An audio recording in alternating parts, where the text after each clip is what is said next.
ओम माड़ी पेंड्रम होम। ये क्या बोल रहे हैं दादाजी?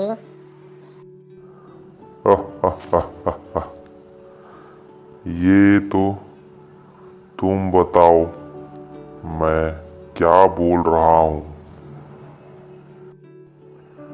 मैं सिर्फ इतना बताऊंगा कि ये किस धर्म की प्रार्थना है। ये तो संस्कृत जैसी लग रही है। जैन धर्म की है क्या?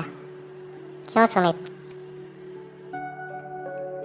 नहीं अनिल, जैन प्रार्थना तो ऐसी नहीं होती। वो तो मैं पहचानता हूँ। तो फिर यह कौन सी धर्म की है? ओ दादाजी, आप ही बताइए ना।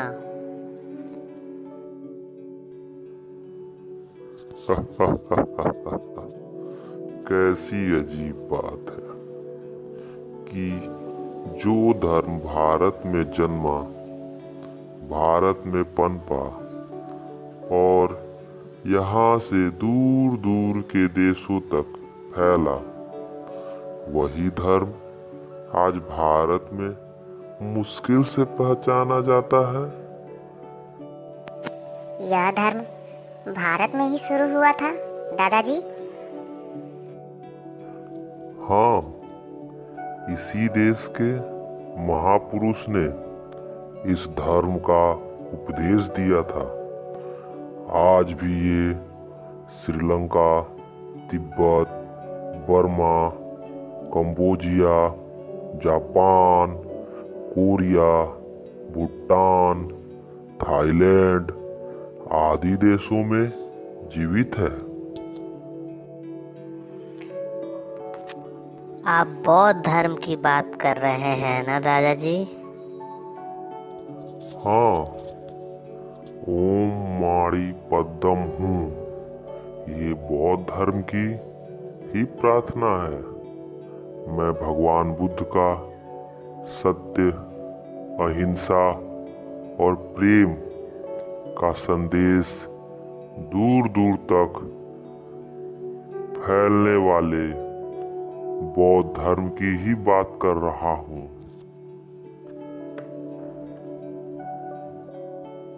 अच्छा, ये बताओ, बुद्ध कहाँ जन्म लिए थे? सारनाथ में। नहीं नहीं, कपिलवस्तु में।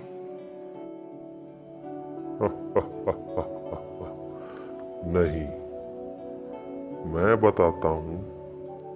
सारनाथ में भगवान बुद्ध ने पहला उपदेश दिया था। कपिलवस्तु के राजा सुद्धोधन के वे पुत्र थे, लेकिन उनका जन्म इन दोनों स्थानों में नहीं हुआ था। उनका जन्म हुआ था लुम्बिनी नामक वन में।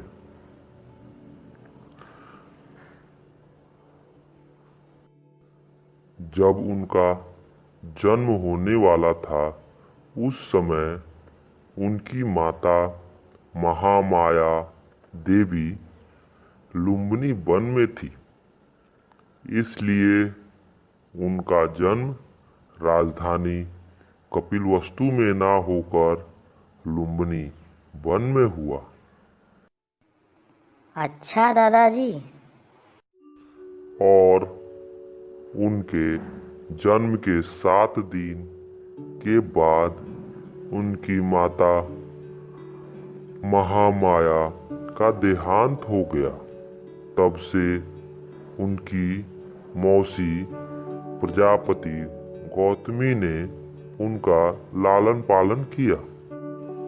अच्छा दादाजी, माता गौतमी उनको प्यार करती थी कि नहीं? बेहद प्यार करती थी। उन्होंने कभी सिद्धार्थ और आनंद के बीच में कोई फर्क नहीं समझा, बल्कि वह देवदत्त को भी वैसा ही प्यार करती थी। दादाजी, ये सिद्धार्थ, आनंद और देवदत्त कौन थे? सिद्धार्थ भगवान बुद्ध का ही असली नाम था। बुद्ध तो उन्हें इसलिए कहते हैं क्योंकि उन्होंने सम्यक संबोधि का ज्ञान प्राप्त कर लिया था। माता पिता ने उनका नाम सिद्धार्थ रखा था। गौतम वंश का होने के कारण गौतम और शाक्य कुल का होने के कारण शाक्य मुनि भी कहते हैं, तथा आनंद जो था प्रजापति गौतमी का अपना बेटा था, यानी सिद्धार्थ का मौसेरा भाई। और देवदत्त दादाजी? हाँ, देवदत्त सिद्धार्थ का चचेरा भाई था। दोनों करीब करीब बराबर के ही थे। उम्र का थोड़ा सा ही अंतर होगा, लेकिन स्वभाव में जमीन आसमान का था। सिद्धार्थ शांत, सौम्य, दयालु और देवदत्त चंचल, क्रोधित और उदंड था। मतलब ये अनिल, तुम देवदत्त हो? अच्छा सुमित, तुम कौन से गौतम बुद्ध हो? अरे, अब मैं गौतम बुद्ध कैसे हो सकता हूँ? अभी मैं सिद्धार्थ हूँ। जब पूरा ज्ञान प्राप्त कर लूँगा तब शायद बुद्ध भी हो जाऊं।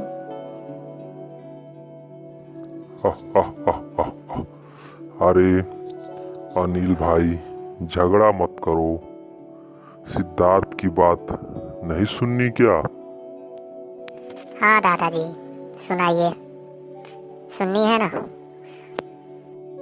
हाँ दादाजी, सुनाइए।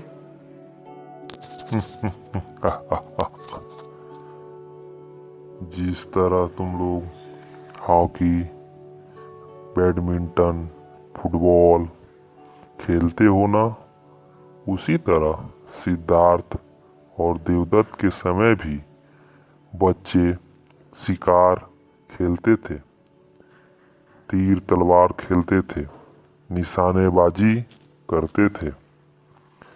पर उस समय भी सिद्धार्थ को निरीह पशु पक्षी की हत्या बिल्कुल अच्छी नहीं लगती थी।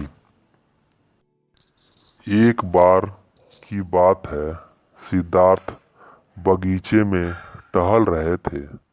तभी अचानक एक हंस आकर सिद्धार्थ के पैरों के पास गिर गया। सिद्धार्थ ने देखा कि हंस को तीर लगी है और वह तीर लगने से घायल हो गया है। सिद्धार्थ के अंदर इतनी करुणा थी कि उन्होंने हंस को अपने गोद में उठा लिया और फिर तीर को हंस से अलग किया। हंस के घाव से खून निकल रहा था।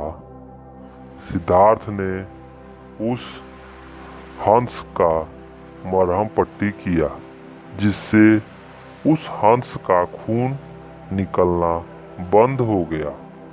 तभी अचानक देवदत्त दौड़ता दौड़ता आया सिद्धार्थ के पास और बोलने लगा कि ये हंस मेरा है, मुझे दो, पहले मैंने इसे तीर मारा है।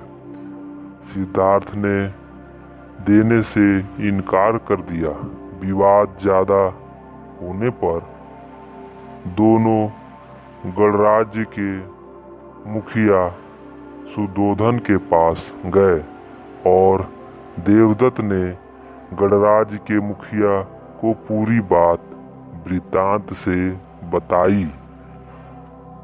शाक्य गणराज के मुखिया सुद्धोधन ने पूरी बात वृत्तांत से सुनने के बाद यह फैसला दिया कि मारने वाले से बड़ा बचाने वाला होता है और हंस सिद्धार्थ को दे दिया गया। अगर चैनल को सब्सक्राइब नहीं किया तो जल्दी से चैनल को सब्सक्राइब कर दे, ताकि और भी अच्छी अच्छी बुद्ध की कहानी और मैं सुना सकूं आप लोग। वीडियो अच्छा लगे तो लाइक ज़रूर करें।